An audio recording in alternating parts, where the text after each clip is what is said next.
Aš esu Povilas iš įmonės Toft International. Susirinkome šiandien Margio krante verslo tikslais, dalintis rekomendacijomis. Patį renginį pradėjome organizuoti prieš porą mėnesių ir vienas iš pagrindinių iššūkių turbūt organizuojant bet kokį renginį yra lokacija. Lokaciją rinkomės čia, Margio krante, dėl to, kad tai yra patogu, netoli nuo Vilniaus. Ir visi žmonės išvažiuoja iš miesto, palieka kasdienės problemas šiek tiek toliau ir gali susitelkti tai, kur yra dabar ir tas temas, kurias mes nagrinėjom dabar.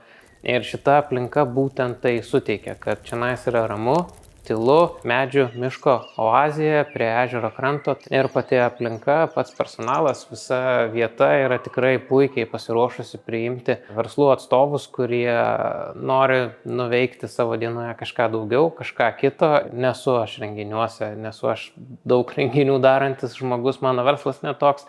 Tai yra labai smagu, kai už tave pagalvoja, pasirūpina, paklausia ir užduoda tuos klausimus, apie kuriuos pats nepagalvotum ir visą tai įgyvendina. Puiku. Ir ypatingai verslo konferencijos įvairiausios, kurios vyksta, tai pritraukia daugiausiai iniciatyvius ir kūrybingus žmonės tam, kad jie galėtų veikti kitaip.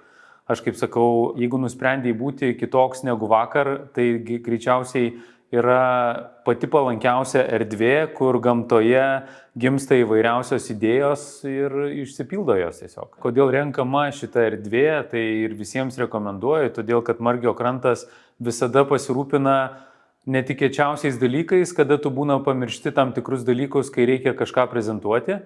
Tai visada yra pasitikimo kava, visada yra pasitikimo užkandžiai tam tikri.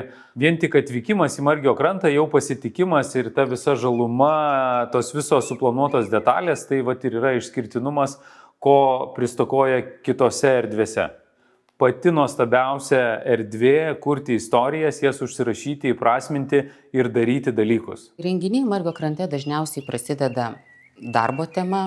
Vakare svečiai mėgsta atsipalaiduoti mūsų spa erdvėje, taip pat mielai naudojasi sale vakarojimui su židiniu ir vėliau jau apsigyvena jaukiuose viešbučio kambariuose.